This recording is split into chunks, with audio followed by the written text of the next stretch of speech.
Fala galera, vamos falar agora um pouquinho sobre a Usiminas, as usinas siderúrgicas de Minas Gerais S.A., né? Que são negociadas sob o código USIM 3 e USIM 5, USI, né? M e o frente código para as ordinárias e para as preferenciais. Apresentou-te um balanço frente ao segundo trimestre de 2020, dia 30 de julho. O próximo balanço dela está previsto para 29/10. Antes da gente falar sobre ela, vamos aqueles avisos importantes sempre aí. Se você caiu de paraquedas nesse vídeo, tem uma playlist aqui no meu canal no YouTube. Eu também tenho um perfil no Instagram, o link vai estar na descrição desse vídeo, em que eu explico e dou dicas saindo do zero e montando um planejamento financeiro aí, né? Dependendo do ponto que você tá, você pega e segue adiante aí. Até investir em ações e também como analisar ações, que é o que você vai ver nesse vídeo. Outra coisa importante que eu sempre ressalto aí, esse vídeo não é uma recomendação de investimento, eu estou trazendo informações públicas divulgadas pelas empresas, né, nos seus balanços aí, um formato mais amigável, apresentável para você, nada mais. Por fim, esse vídeo também não é uma torcida para o sucesso e insucesso da empresa ou suas cotações, beleza galera? Então vamos falar um pouquinho sobre a Usiminas aí. A Usiminas é uma das líderes mundiais, acho que do setor de siderurgia, né? Trabalha bastante com a produção de bens utilizando o aço, né?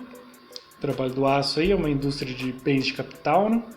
Ela está listada no segmento de listagem nível 1, essa não é o mais alto nível, mas ainda tem um novo mercado que é um nível melhor de segmento de listagem, né? Quanto à governança. Ela está nesse nível devido à presença de ações preferenciais, né? As ações dela não são só de uma classe, ela tem duas classes de ações. Isso é identificado como um sinal de um pouco pior governança, né?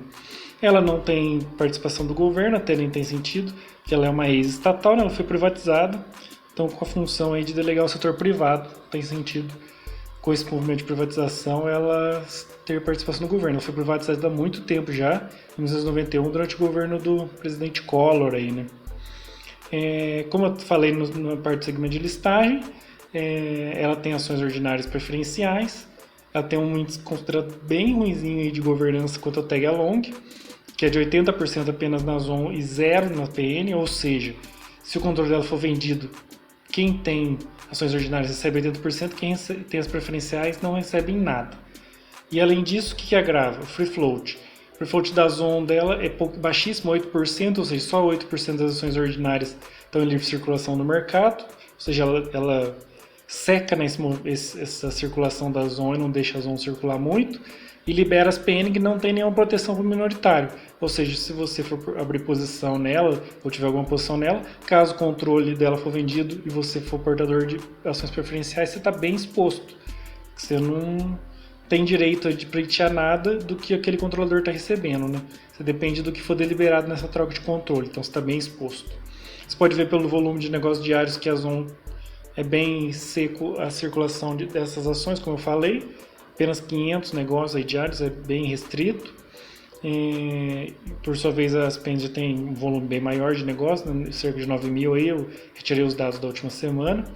Então você vê que é bem difícil, isso aí também gera um certo problema de liquidez na zona, e por sua vez, você vê que ela dá uma privilegiada na PN, que é uma ação bem mais protegida.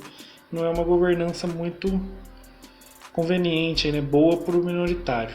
Avançando, receita líquida nada demais, você vê que veio em queda de 2010 até 2016, daí apresentou uma recuperação aí 2016, 2019, agora sofrendo aí, como todas as empresas que são dependentes do ciclo econômico, né? Ela trabalhei bem grudado com uma commodity que é o aço aí, né? Ela também está sofrendo essa retração econômica em função da pandemia aí. Você vê nos últimos 6 meses aí, 2019 para 12 meses, reflete essa metade de 2020 aí, vendo uma queda na receita que estava em recuperação.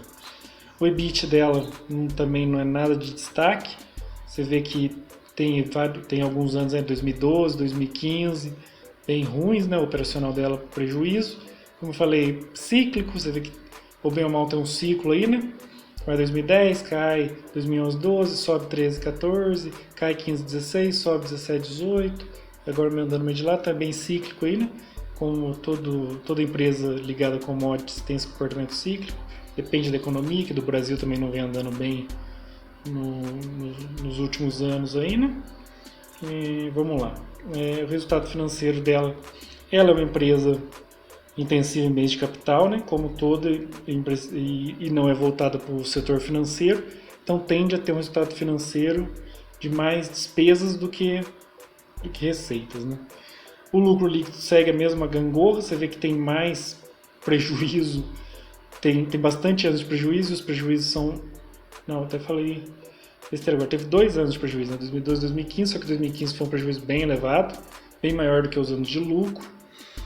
A de lucro um pouquinho mais consistente, ela teve 2010, muito tempo atrás, 2018. Agora 2019 já teve uma queda em relação a 2018 e nos últimos 12 meses está ladeira abaixo. Como falei, né? Fica variando bastante em função da commodity. Não consegue nem ter um operacional, não tem fontes financeiras que abastecem, não tendo operacional e não tendo uma fonte financeira, acaba sofrendo, né, a parte do lucro. O gráfico lucro-cotação, como sempre, segue, né? Você vê que ia cair no lucro, a cotação foi caindo no período. Saiu desde 2010, foi em queda até 2015 com alguns repiques aí, né? A cotação caiu de 18 lá para 2. Daí quando recuperou, a cotação recuperou de 2 para 8 e o prejuízo reverteu em lucro aí junto. Agora começou a cair, a cotação está caindo aí, né? Chegou acho que quase a 10, né? Perdão, de 2017, 2019 andando de lado ali. Agora, 2018, 2019 ela começou a cair o lucro, a cotação também começou esse movimento indo para próximo de 6 aí.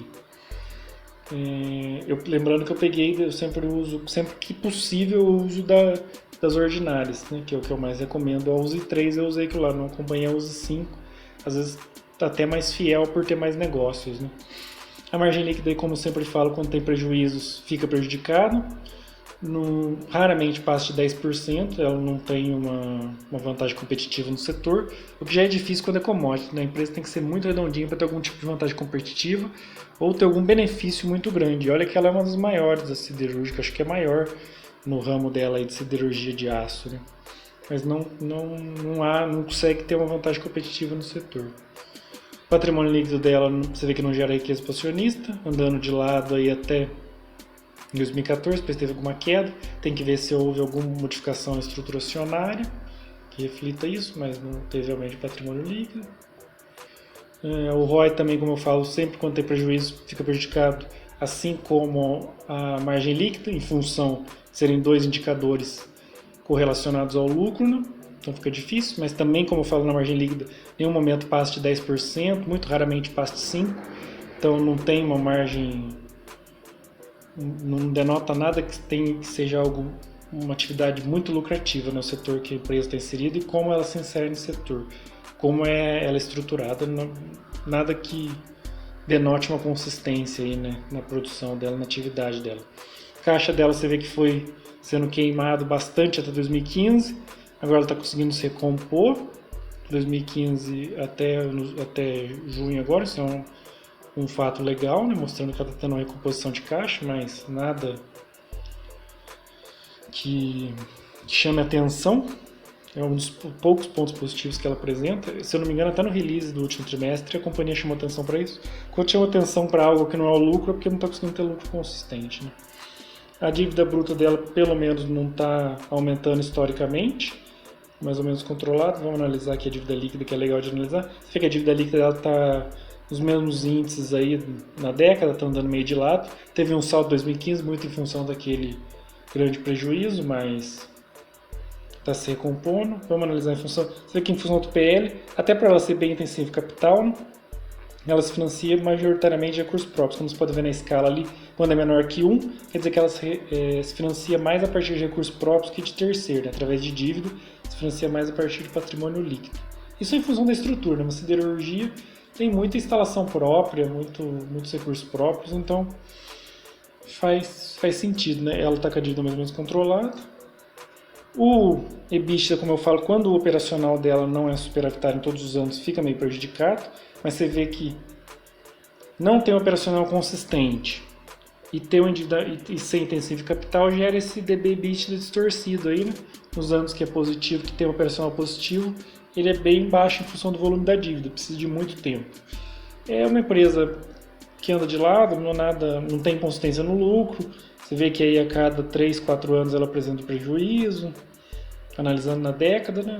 Nada que chame ou mereça muito destaque, assim, uma empresa, no meu ver, né, lógico, e eu sempre falo, eu sempre trago os mesmos dados, no mesmo formato, dentro do possível, né? Dentro da mesma margem temporal, quando a empresa está listada em 10 anos aí, desde 2010, para vocês analisarem. Essa aqui é o que eu desprendo dos dados. Estou trazendo os dados aí mais cru possível, mais formatadinho possível. Bom, se você chegou até aqui e gostou, né, marca aqui aquele seu amigo familiar que deseja que se torne investidor, tem acesso a esse tipo de conteúdo. Comenta deixando sua opinião, dúvida, o que você achou aí da Uzi Minas, se tem alguma empresa que você gostaria de ver, alguma outra do setor de siderurgia. Curta, compartilha e difunde educação financeira. E como eu sempre estou pedindo pessoal aí, não se esqueça de se inscrever no meu canal no YouTube, segue meu perfil no Instagram, o link vai estar na descrição aí, e vai acompanhando as próximas análises.